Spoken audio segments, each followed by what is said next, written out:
Brighton, early morning. And people are preparing to board Britain's most notorious train. The train that never runs on time. You're not, exaggerating. It is never, ever, ever on time, ever. It's extraordinary, extraordinary. Yeah, it's ridiculously rubbish.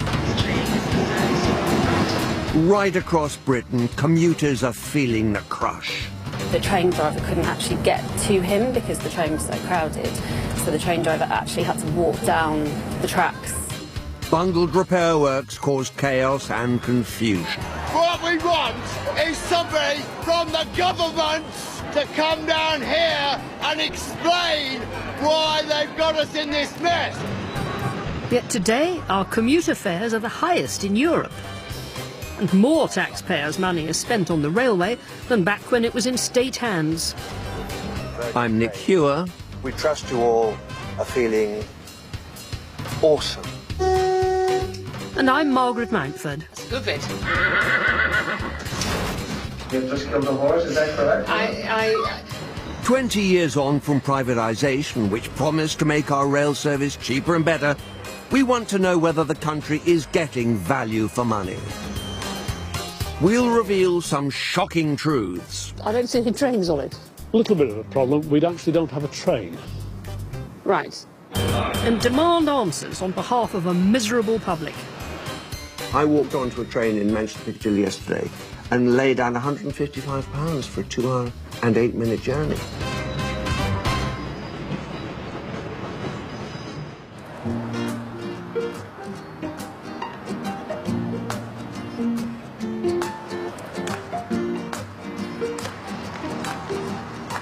To be honest, I must confess neither of us uses the trains every day. But as we begin our voyage around the rail system this nation relies on, we're well aware that few subjects get the British quite so hot under the collar. There seems to be a general rage against the way that the railways are being run, and people seem to be sick, sore and tired. But 'twas ever thus, wasn't it? I mean, who ever heard a good word about British Rail? Well, I'd certainly like to know why it costs so much, because the fares are going up and up, and you think, where's all that money going, and is it really being well spent? In order to get to grips with these questions, we may have to get used to travelling in slightly less comfort.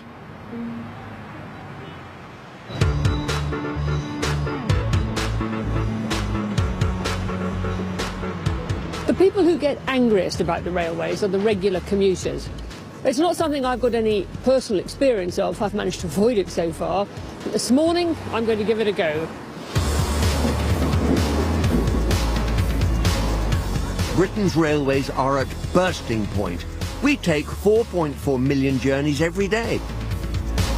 The last time trains were this busy was during demobilisation after the First World War. Today, Margaret is sampling the delights of the first Great Western service into London Paddington.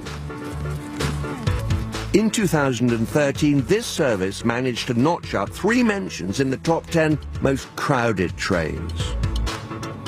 Claire Riles pays nearly £4,000 a year for her 30-mile journey in from Twyford in Berkshire. Do you get a seat ever? Sometimes I get a seat, if I'm on first. So you've got to push to the You front? have to push to the front to get a seat, so sometimes I do, but the majority of the time then unfortunately I have to stand. And what's the punctuality record like? At least, is it on time, even if you have to stand? No, it's really bad. It could be as bad as 40 minutes, an hour delayed. An hour for a less than half an hour journey? Yeah, it is ridiculous. And at that time, when we were delayed an hour, there was a young gentleman that was stood behind me. It was actually more crowded than the train that we're on today, and it got so hot that he actually passed out on the train. The train driver couldn't get to him because the train was so crowded, so the train driver actually had to walk down the tracks, so it's not a good state of affairs. Today, the train arrives only slightly delayed. But Margaret is not impressed. Claire is paying a lot of money for that service, and she hasn't got any choice. This is the only way she can get to work. And yet the trains are late, she hardly ever gets a seat. There must be something going wrong somewhere. First Great Western say those delays were not typical and were caused by Network Rail's signalling problems. They say they're working to ease crowding by adding seats on peak time services.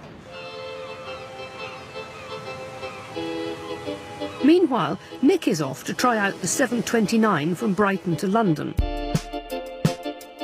Last year, it distinguished itself by running late every single day. Graham Black is a veteran of the so-called train of shame. He was so annoyed by its laughable punctuality that he went online to vent his frustrations. I started a Twitter feed called the 729 where every morning I would take a photograph of the clock at the station when the train arrived, and I did that for 3 months and gave up because quite clearly it never was going to arrive on time, you know, 10 minutes late, 15 minutes late. Nick scrolls through the evidence. It's due in at 8:35? Yeah. 8:35. Yeah. So this one's 8:45, 8:39, that was good. Yeah, 8:51, oh dear, Not so good, 8:45, 44, 9 o'clock? Yeah. Half an hour late? Yeah. That'd drive you crazy. How did you endure it for so long? I've tried all the usual things like crosswords and Sudoku. I've tried mindfulness meditation. I've tried pretty much everything I can It got think that of. bad? Yeah. It got so bad I went to see a behavioural therapist about it, you know, and she just said I had the wrong kind of anger, which unfortunately sounded a bit too much like the wrong kind of snow, and that made me even crosser. With Graham unwilling to revisit past horrors, Nick's guide into the world of railway nightmares is Lydia Simpson. The 729 seems to be the problem train, the train that never arrives on time. Why not catch an earlier one? Why should I have to catch an earlier one? Pay £400 a month, $5 grand a year. Why should I have to change my life to fit in with their inability to run? It might, you know, reduce the tension all round. But then I don't see my daughter. How do I arrange childcare for 6 o'clock in the morning when I need to leave the house to get an earlier train because the train company can't deliver a service it's promised? And today is no exception, No, because we're we're already late. Yeah, and we're not at Victoria yet. Yeah. So then I probably won't get to the office until about 9:20. The train pulls into Victoria a mere 14 minutes late. Across the network, a third of services fail to arrive on time, even if there is only one train of shame. The train that never arrives on time. Sounds like a music hall song, but it's not, because the 729 from Brighton into Victoria never does arrive on time. And for that privilege, Lydia the commuter shells out £5,000 a year. It's just not right. Southern, who operate the service, acknowledge the 729's performance has been particularly disappointing. They say that operating on one of the most congested networks in the country means that any small delay can soon snowball into widespread disruption. A new year and new fares. No surprise they're going up again. Most regulated fares across the country are up an inflation-busting 4.8%. Today, commuters in Britain pay 2 to 3 times as much as in other major European countries. At the same time, punctuality is getting worse and our trains are getting busier and busier. For many, there's a simple solution. Nearly 2/3 of us agree with the unions. We need to have the political will to bring our railways back into public ownership. Greedy private train operators are milking the passengers. We need to put an end to this. The 1736 service to Hayes, this train has been cancelled. That's been cancelled, mate, yep. That will be cancelled as well, yeah. Basically, we are a broken railway at the moment. Up until 20 years ago, if you weren't happy on the railway, it was the fault of state-owned British Rail. It's a no-win situation, really. You just can't win. You pay your money every year, the fares go up, and the service gets worse. But in the late 90s, all that changed forever.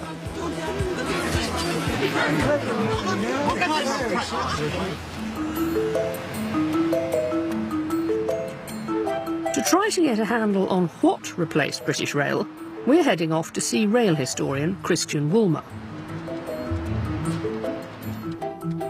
So today we're sitting in rather a plush hotel, but once upon a time when it was built, this was the centre of the world of railways in Britain. Right, this was the British Rail headquarters, which apparently was known by some of the British rail workers as the Kremlin. But as the decades wore on, chill winds blew through these halls. British rail apparatchiks became used to hearing the P word, privatisation. The question now is not whether we should privatise it, but about how and when. There had been various thoughts of privatising it in the 1980s during Mrs. Thatcher's era, but she was dead against it. It wasn't until John Major came in, and suddenly they had put in their manifesto that they were going to privatise it, and they didn't quite know how to do it. Nobody had privatised a railway like this so extensively and done it so quickly. You know, they were inventing things as they went along.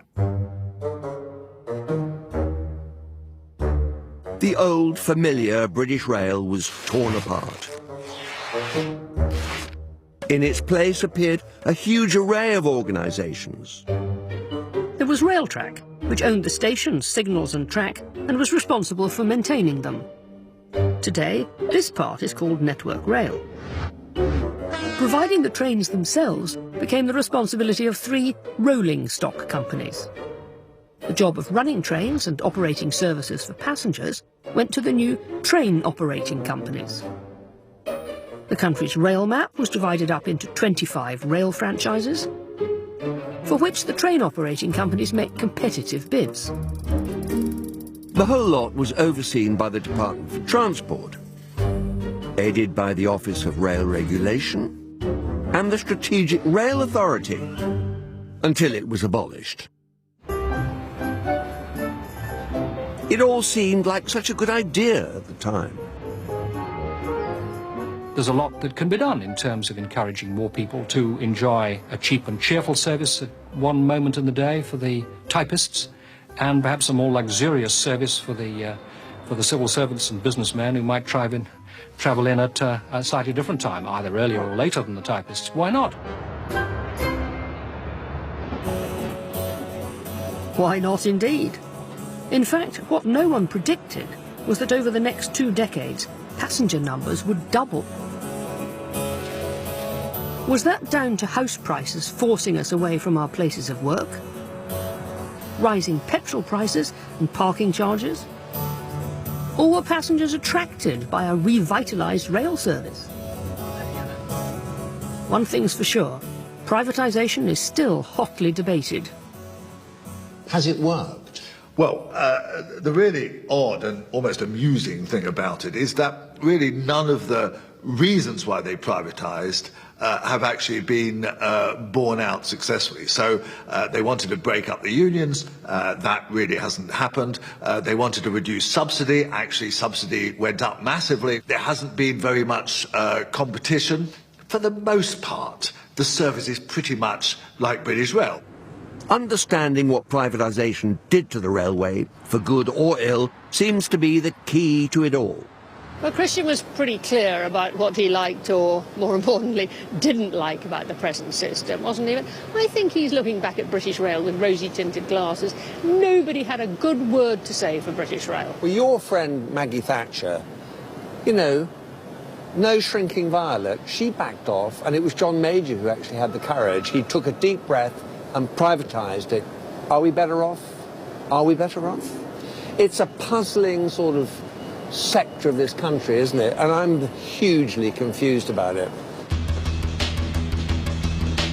And Nick does not like being hugely confused. He wants to get to grips with how the system operates day to day. He starts with the most visible bit, the train operating companies. And hidden in Euston Station is the HQ of one of the best known. To the British public, nothing says buccaneering capitalism like Branson. In 1997, Virgin won the franchise for the West Coast Main Line, connecting Scotland to London via the West Midlands. Virgin plan to offer a better service on the rail than any rail operator in the world, and we plan to do that within 5 years. And they can count Nick among their frequent customers. I use your trains and I've got no beef. I've got no beef. Good. I would have slight beef about the fish and chips last night when I came down. Okay. But the cheese and biscuits were fine, and the service was fine. But the ticket prices, that's what I can't get my head around. I mean, I walked onto, I actually blanch when I look at this, I walked onto a train in Manchester Piccadilly yesterday and laid down £155 for a 2-hour and 8-minute journey. The whole point is that we try to get people to book in advance. If you had it so people could travel on any train at any time and it was a fixed fare, then you would have huge bunching of demand. You would have some trains which were unbelievably crammed and some trains that were completely empty. So really it's for our benefit. You're charging this extraordinarily wide range of prices. You've got to spread the demand out as best as you can. Well, I'll have to have a word with my bank manager. It's a lot of money. Niceties out of the way, Nick gets down to business. What do train operators actually do? Track's got nothing to do with you. True. Network Rail run the track and the infrastructure. And the stations? We run 17 stations, generally the smaller ones along the line, and then the large stations are, like Euston, are run by Network Rail. So here we are, gliding on a Virgin train on somebody else's track, right? Getting on at somebody else's station. What about timetables? Is that absolutely down to you? Short answer, no. We can make requests to change the timetable, we can make requests to put in extra services, but we can't control it ourselves without approval. So how much can the operating companies actually do? Well, not long ago, the powers that be did give Virgin the nod for a new service.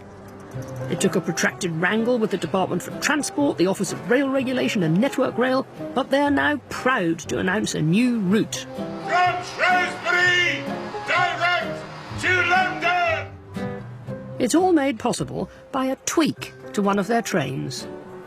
What we've done now is extend an existing service by joining two trains together. Or splitting an existing train in half. Exactly. So it splits on the north and joins up on the south. You go all the way up to Birmingham, and then a bloke gets out with a big hammer and breaks your train in two.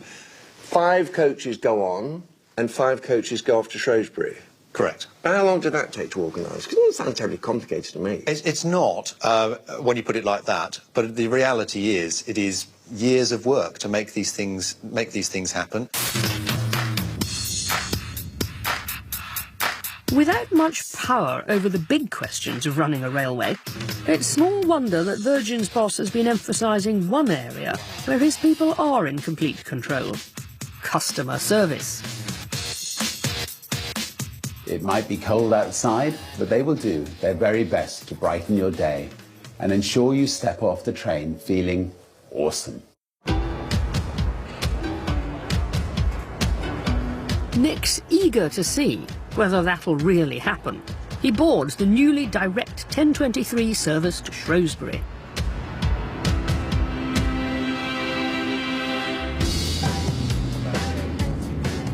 Bacon roll, sir? Thank you. Well, we're hurtling north to Shrewsbury to experience a new Shrewsbury-London direct line in first class because we're travelling courtesy of the management of Virgin. And have they turned it on, it's a shiny train. When I'm travelling on my own, at my own expense, am I in first class? Never. If somebody's generous enough, some corporation, to buy me a first class ticket, of course. But I'm a man of the people, really. Virgin pull out all the stops to show Nick a good time. Please take all your belongings and thank you for travelling Virgin trains. We trust you all are feeling awesome. Thank you. However, Nick has a suspicion his experiences might not be completely typical of the average Virgin journey. Duty-bound to judge it fairly, he sneaks back into his usual berth in standard class. We are now on the approaching Birmingham New Street. If you are leaving us at Birmingham today, please make sure you take all your belongings with you. As the train pulls into Birmingham, Nick rushes out onto the platform to see the magic that makes this much heralded direct service possible. Just here.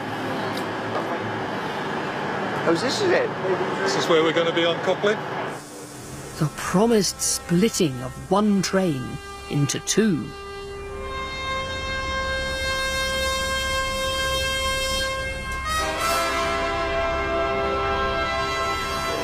So that's it? That's it, that's finished. And that took 2 years to accomplish, apparently. That's right, yeah. Good afternoon, ladies and gentlemen. Shortly be arriving into Shrewsbury, the final stop of this service. The rest of the journey passes in a happy blur, and the service pulls into Shrewsbury promptly. Take care when stepping onto the platform.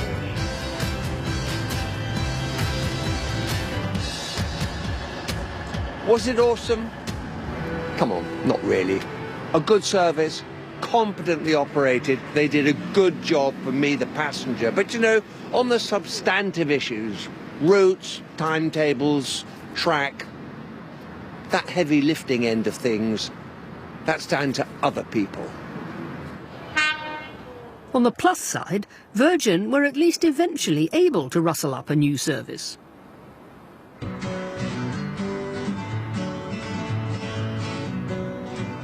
But elsewhere, much toing and froing has, as yet, produced nothing. It's match day in Burnley. Today, the Clarets are hosting Swansea. Go on, Burnley! The mood is tense. Burnley are facing relegation. And if that wasn't bad enough, the town has terrible transport links. I currently work in Manchester and I drive every day just because there's too many changes involved if you do want to get the train to Manchester. You sat on a bus 45 minutes, 50 minutes, and then you have to get a bus 45 minutes, 50 minutes back, 2 hours out of your night. If I could get Manchester in 20 minutes, I can have a bit more drinking time down there and have a good time. To get to Manchester, the people of Burnley have to trundle east, change at Hebden Bridge, and then double back before heading south. But until it was axed in 1972, there was a direct service via a 500-metre stretch of railway known as the Todmorden Curve. The council believes a faster direct service would bring an extra £30 million each year to the local economy. So after years of campaigning, the crucial piece of track was rebuilt in May last year. Margaret has come to do a bit of train spotting with local businessman Mike Dams. To the left, we've got the track over to Hebden Bridge and into Yorkshire, God's own county, as it turns out. To the right, we have the Todmorden Curve, which joins over to Manchester, which is over the top of that hill, and straight behind us we have Burnley. And that's what all the fuss has been about, that little piece of track from here to that viaduct. Well, it all looks finished to me. It looks finished because it is finished. But I don't see any trains on it. A little bit of a problem, we actually don't have a train. Right, so why hasn't it got a train? Because there's a long, long waiting list for new trains, years and years. And that's all you're waiting for then, a new train? No, unfortunately not. For starters, it turns out the signalling system wasn't fit for purpose. So, get the signals, get a new train, what next? We unfortunately don't have a driver either. Let's be plain, you can actually see from one end of the track here to the other. It's not exactly a mega project. It should have been pretty straightforward. It seems extraordinarily difficult to get a decent result. Today, Burnley FC lost 1-0, thanks to an own goal. We're only talking about 500 metres of track, but it's taken years and years of planning to get to this stage, and it's still not ready. This is a disgraceful lack of joined-up thinking. Northern Rail say that they had to wait for a suitable train to become available from another line. And they say their drivers couldn't do training until Network Rail completed the signalling work. Network Rail acknowledged that the signalling wasn't correctly installed until February. With everything finally in place, the service is due to start in May, a year after the original start date.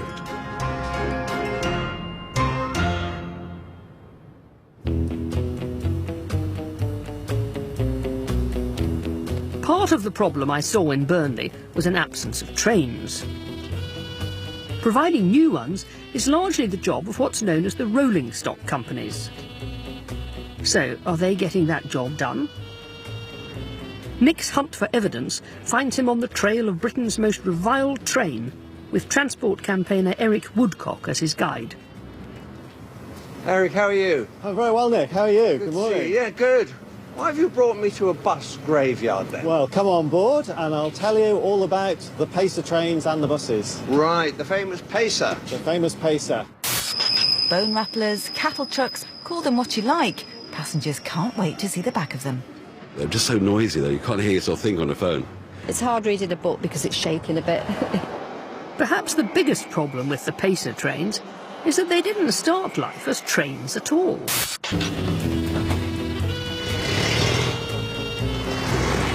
In 1985, British Leyland was facing a worrying drop-off in demand for its buses. At the same time, there was a spike in demand for trains. A devilish plan emerged. If we start off with the Leyland National Bus. That's what we're on now. This is what we're on now. Okay, so have a look at that. Yeah. And this is the high-speed freight wagon. Right, this is freight. That's a freight wagon, What's that got to do with the Pacer bus? Okay, so what we do, we take the wheels off the bus and we take the top off the freight wagon. Yeah. And we put the two together like that. And that basically is the idea of the Pacer. It's a bus body on a freight wagon underframe. And the final version looks like that.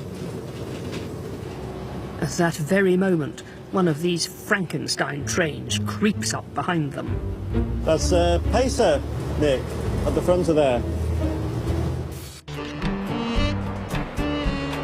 The Pacer train came in as a stopgap measure, but today there are still over 100 rattling around the north and across Wales. Rolling stock companies lease out each of these trains for an estimated £50,000 a year. As Nick's bus threatens to outpace a Pacer, he wonders whether there's any incentive to get rid of them. In whose interest is it to actually keep maintaining these things rather than investing big money in new rolling stock? The rolling stock companies, presumably. Yeah, I mean, you could make an argument that it makes sense to sweat the assets. You don't want to sweat them to death, Eric. Things are 30 years old. Some of them have argued, you know, that they are against the Pacer trains and they do actually want to get rid of them. But it's not entirely in their gift to do that. The rolling stock companies say it's not feasible for them to buy new trains without a go-ahead from the government. And the Department for Transport has now waded in, promising the end of the Pacer by 2020. Until then, passengers will be in for a bumpy ride. They came in as a stopgap, but 30 years later, they've still got them. They've still got the Pacer. And the people around here say, why are we always the poor relation? We deserve what people in the south east have got, proper modern transportation.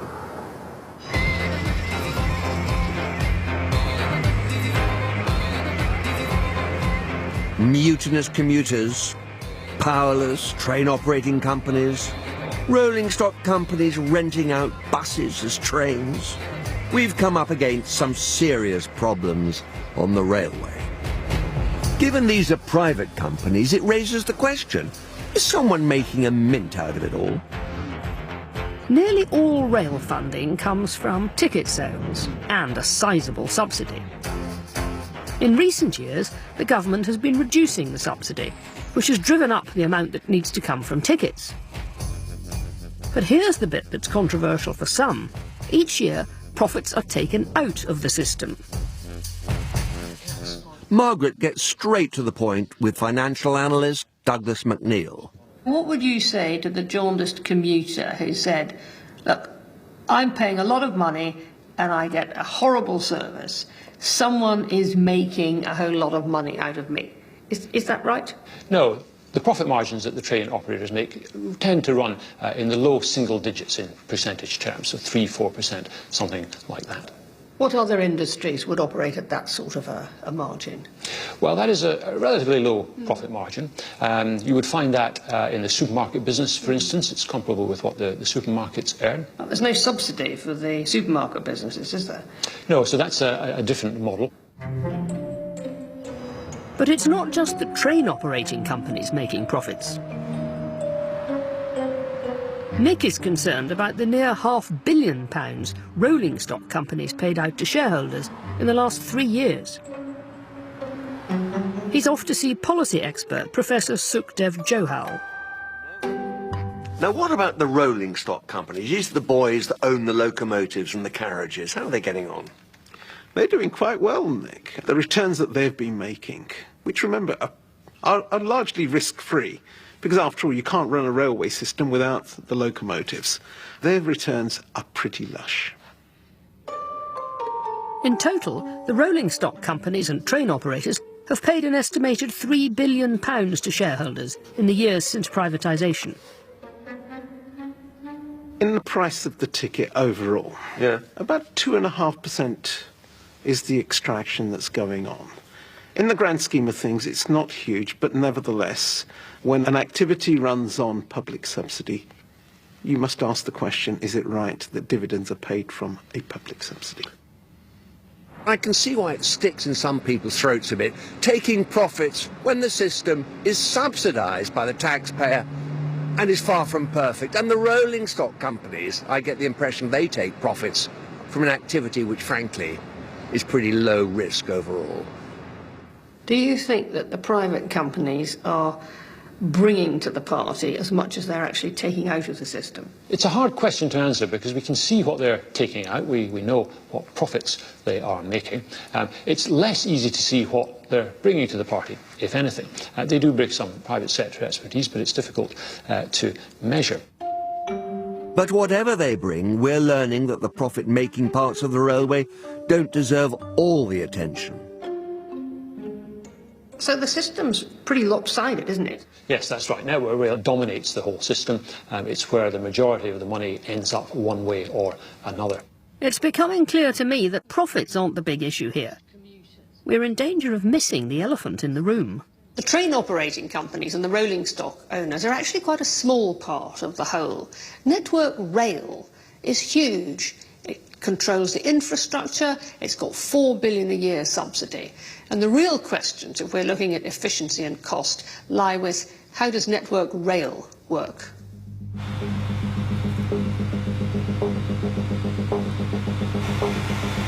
I can confirm now we've got permission to start work on the Down Westbury only. It's at 22:06. Near Newbury, a Network Rail crew works through the night to put in overhead electric cabling. Almost 2/3 of Britain's track can only carry diesel trains. Electrifying lines makes a massive difference to everything passengers care about: reliability, speed and environmental impact. But it's a huge undertaking. There's over 15,000 foundations that need to go in the ground for the 215 or so miles of railway that we're electrifying. So the quantities are extraordinary. The responsibility for maintaining and upgrading track and signals didn't always lie with Network Rail. Back when the railway was privatised, it was the job of a private company, Railtrack. But that ended in disaster. 4 people have been killed and dozens injured after an intercity train derailed at high speed in Hertfordshire. There's been another tragedy on the railways, the 6th fatal accident in as many years. After a series of crashes at Ladbroke Grove, Hatfield and Potters Bar, Railtrack was overwhelmed by the cost of improving safety and upgrading Britain's Victorian rail infrastructure. Safety fears have prompted the biggest programme of emergency track repairs for a century. Railtrack was effectively renationalised and reborn in the public sector as Network Rail. I can confirm now that my marker boards are now in place at the 43 miles 4-3 chain. Today we have the safest railway network in Europe. But it's expensive. Network Rail spends £100 million every week. This project to electrify the Great Western Main Line was meant to cost £600 million. It's now expected to cost £1 billion more than that, and it's running a year behind schedule. For ticket buyers and taxpayers who want to know where their money goes and whether it's spent efficiently, work like this is a big part of the picture. And the costs don't stop there. If Network Rail causes delays or cancellations, they'll be landed with an extra bill.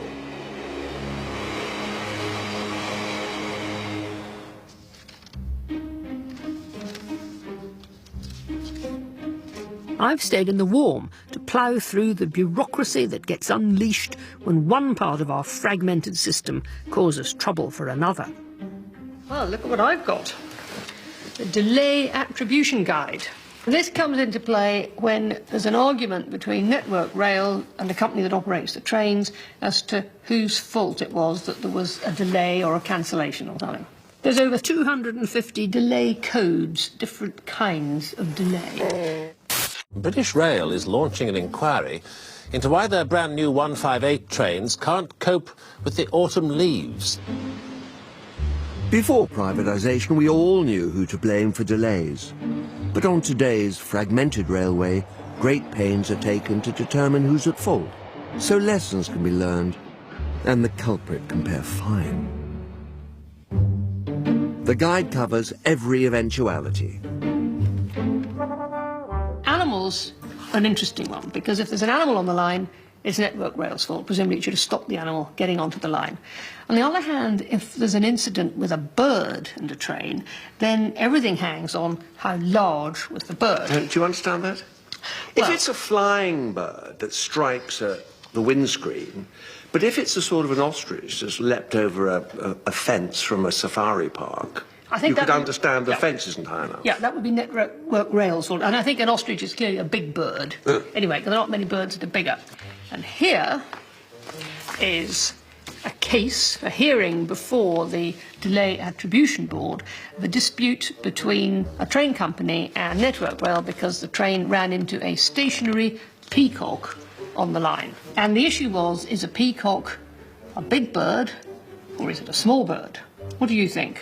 Depends on the age of the peacock, of course, but generally speaking, it's a big bird. It was agreed by the board, you'll be pleased to know, that your instinct was right, that the peacock was a large bird and it was Network Rail's fault. We had peacocks home, Margaret, and Might have they been one of both yours, took yeah. off. They took off like heavy bombers and we never saw them again. Yeah, well, maybe that's what happened to one of them. As with Peacock Gate, so it was last Christmas when major repair work at King's Cross overran and passengers were stranded. Unsurprisingly, the bulk of delays are down to the infrastructure guys, Network Rail. What we want is somebody from the government to come down here and explain why they've got us in this mess.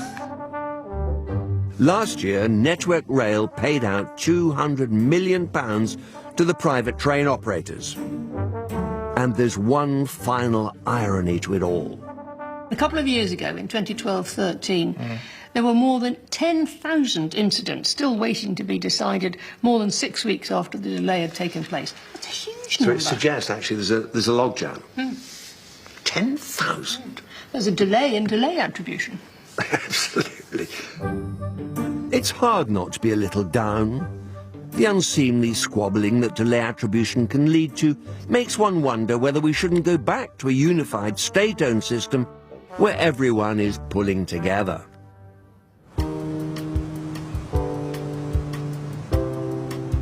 To find out what that would be like, you'd have to go back to the past.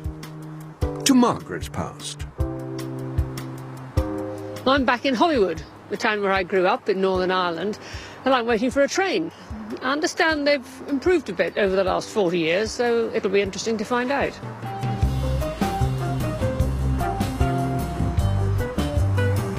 While the rest of the UK privatised its railway, in Northern Ireland it stayed in state hands. It's a small network, but it seems pretty efficient.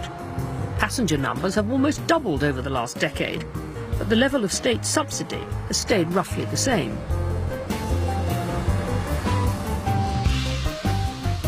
And here, all income is reinvested into the railway, recently providing Northern Ireland with a fleet of shiny new trains.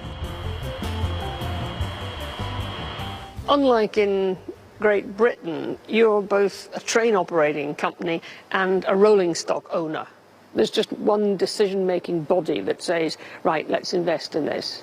Absolutely, but obviously we're also, the investment comes from the DRD. That's ultimately who... The Regional Development. Department of Regional Development. That's who the investment came from. So it is, that's who we deal with for all investment in railways in Northern Ireland.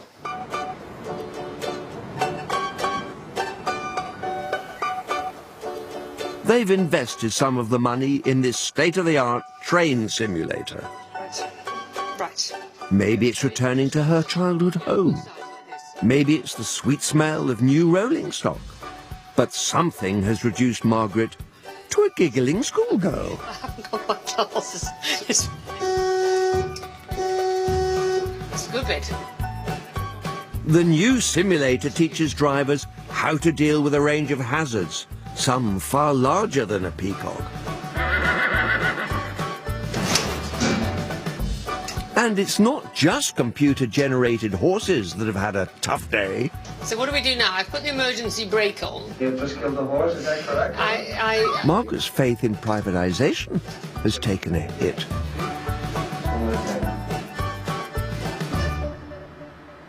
I've always believed in privatisation because I think that people work more efficiently in the private sector.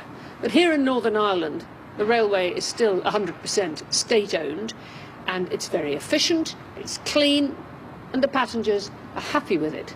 And that's a long way from what our privatised Great Britain system is delivering. From the Margaret I know, this is earth-shattering stuff. But let's not give up yet. Back across the sea in Great Britain, there are glimmers of hope that the virtues of the public and private sectors can combine to produce a better railway.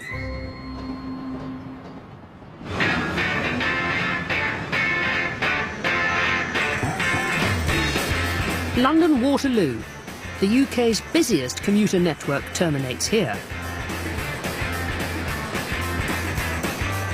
Each year, 100 million passengers come through these gates, more than through Heathrow. In this pressure cooker, something odd has been happening.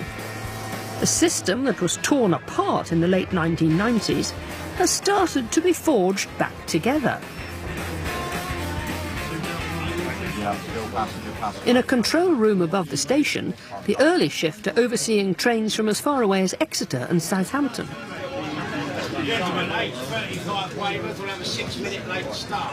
For 200,000 commuters, it's decisions made here that make or break their day. Michael Smith is leading the battle against delays. Now this is a very useful system. We have a map of the whole railway here. Yep. And I can tell from those colours how trains are running. There's a train coming in now, isn't it? That's coming in on your screen. Where? Well, that is 2 Juliet 19. That train's come up from Hampton Court. Each one of those green numbers is a train. And the yellow ones. Yes. The green ones are on time. Yes. The yellow ones are between 2 and 4 minutes late. When a train is running late, the team have a trick up their sleeve. In order to prevent it causing gridlock on the whole system, they can order a late train to skip stops. Some passengers may be peeved, but it is for the greater good. We will run fast for the stations immediately leaving Waterloo, which have a pretty frequent service anyway. So most people won't really notice the difference on that. But the important thing is to recover as quickly as we can so we can get back to running on time. Compared to what we've seen so far, this is breathtakingly decisive.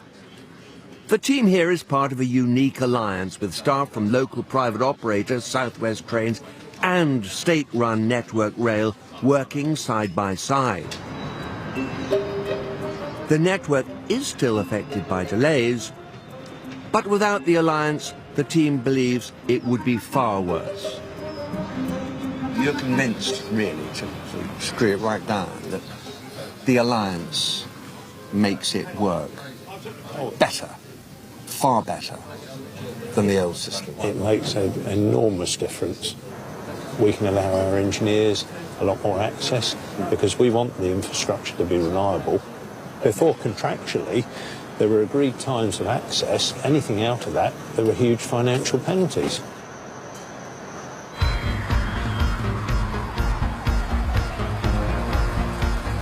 The alliance isn't the only sign that the railway is evolving to deliver better services. Near Bicester in Oxfordshire, the first rail link between London and another major British city for 100 years is being built. This is no mere uncoupling of carriages. This new link to Oxford is a substantial addition to the network. And in large part, it's the work of a private train operating company, Chiltern Railways. This was once upon a time single track.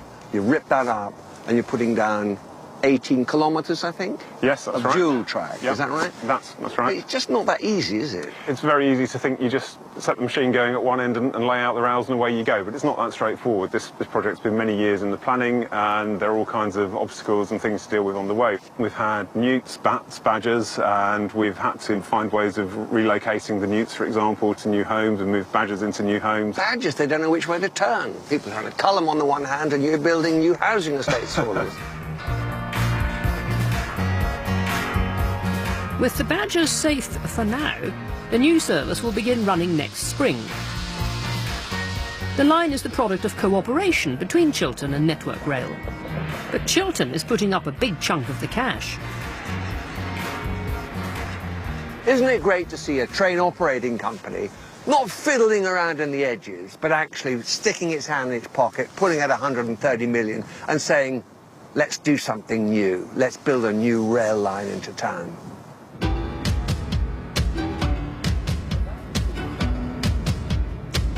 Nick's keen to understand how Chiltern is managing to do something no other private operator seems able to match. Why aren't other people doing this then? We've got a big advantage. We've got a long-term franchise. We're able to think long-term. We're able to invest. We're able to innovate. In return for the security of a 20-year franchise, the government made Chiltern invest millions of pounds of its own money in the railway. It's a shining example of success in the privatised system. But there's one little irony. In 2008, Chiltern was bought up by Deutsche Bahn, Germany's state railway. When you do finally find a successful private railway, you discover it's owned by the state, the German state. But hold on, even so, they've stumped up their own money to invest in our railway. It's private money and not UK taxpayer money, and that in itself is a bit of a triumph. But Chiltern is unusual. Almost all new developments on our railways are made possible not by private money, but by buckets of state cash. And as a result, they're rarely free of controversy.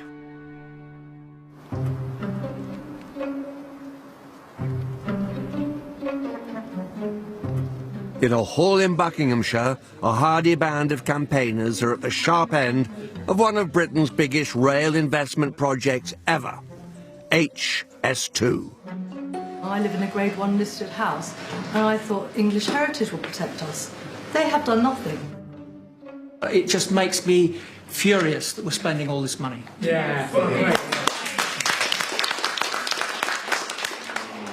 The proposed high-speed link between London and Birmingham And on to Manchester is the latest chapter in a long struggle to modernise our railways.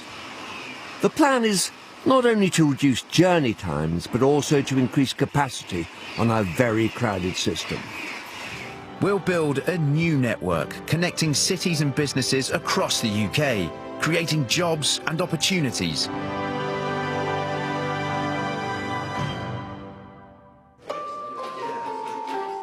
The government says it will cost £50 billion. Local concerns aside, the HS2 debate is ultimately turning on how best to use taxpayers' money. 2 decades after privatisation, the same could be said of the whole rail system.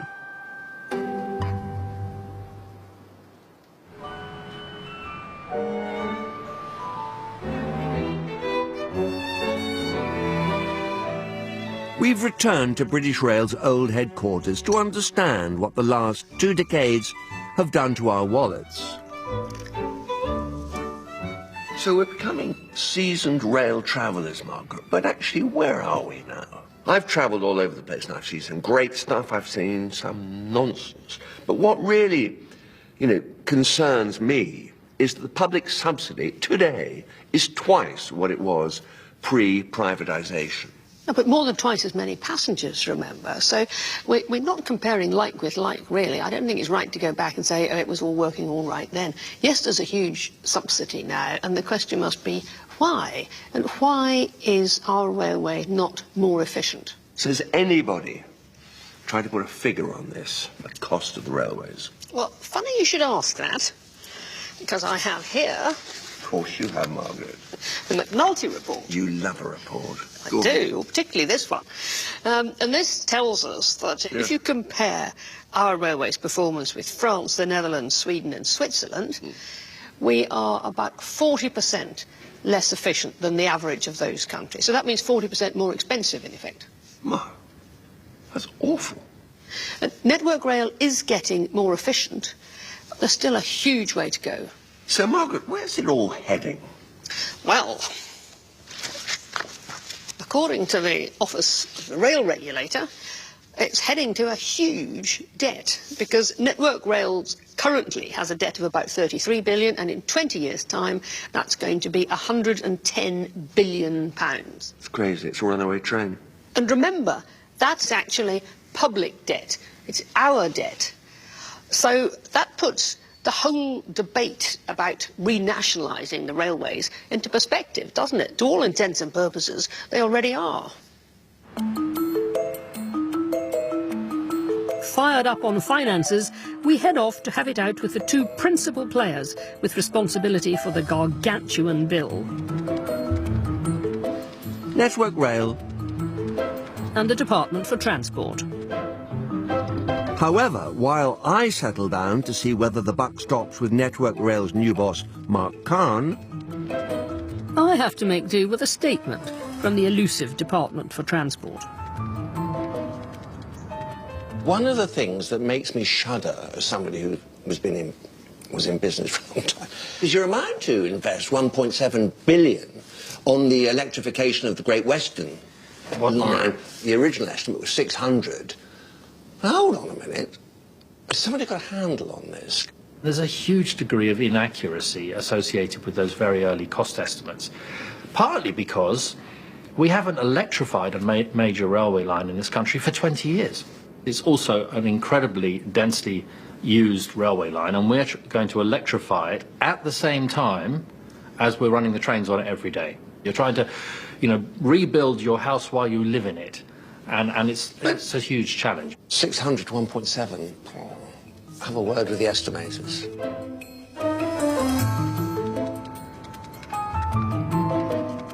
And what do the government make of it all? Time for my statement. Network Rail is an operationally independent body, and it needs to be able to get on with its job without political interference. But if it gets things wrong, it will then be rightly held accountable.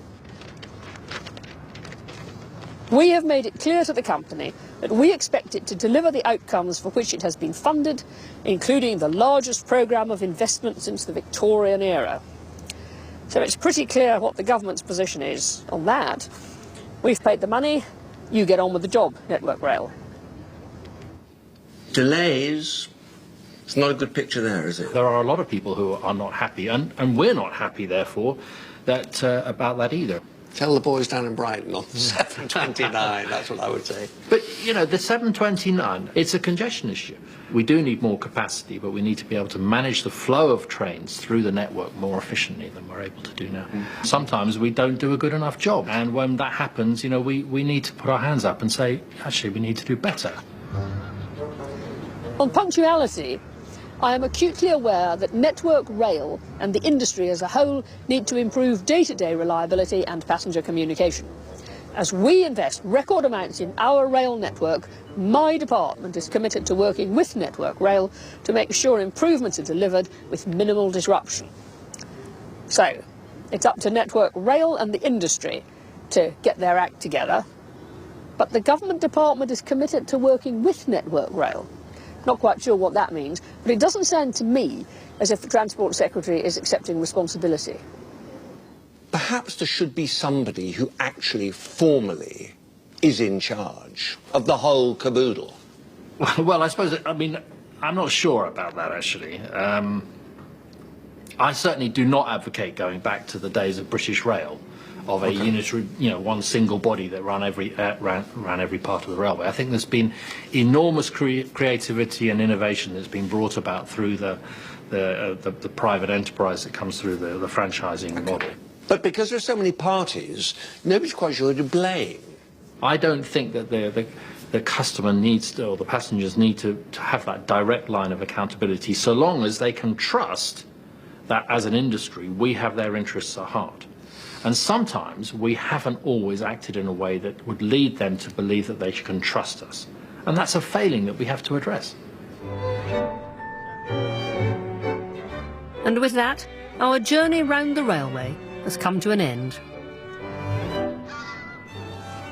Hello, Nick. Is that you? It is. How are you? Shivering here. Oh dear. So, how'd it go? I liked him a lot. They've got a big uphill struggle, but I reckon he's the sort of bloke who can get a grip on this. I think somebody has to, don't they? I'd like to tell you what the Department of Transport's like, but... Is that it? That's it. Is that it? Yep, that's all. That's extraordinary. Half wonder there isn't all rather a bit of sleight of hand here. One's led to believe that the train operating companies, big shiny trains, lots of logos flashing up and down the country, are actually running the whole thing. But if you really follow the money, where does it lead you? Straight to Whitehall. Yes, I mean, when we started out, we thought we were going to be looking at a privatised railway, didn't we? And then you realise that the biggest part, the most crucial part of Network Rail is entirely state-owned and state-controlled. But I'm concerned about the downsides of actually splitting everything up. You know, basically, it's too fragmented. That's my view, anyway. Well, yeah, I agree. It is fragmented, but I still wouldn't go back to British Rail. I don't think it was any better in those days. And, you know, whatever system we had, whoever ran it, they'd still have to take decisions as to what to prioritise, wouldn't they, what to spend the money on. And we'd still have the same Victorian infrastructure and the same overcrowded railway. Speaking of which, actually, I've got a train to catch. Well, at least now you all know whose fault it is if it's delayed, won't you? Signal failure, Network Rail. Train breaks down, train operating company, or maybe rolling stock owning company. If you loved Nick and Margaret, go to the BBC Love website and discover more factual programmes you might love. We love our comedy. Next here on BBC Two, Alison Steadman's holding a séance inside Number 9. And on BBC 4 right now, if you've had enough of trains, why not try The Secret Life of the Motorway?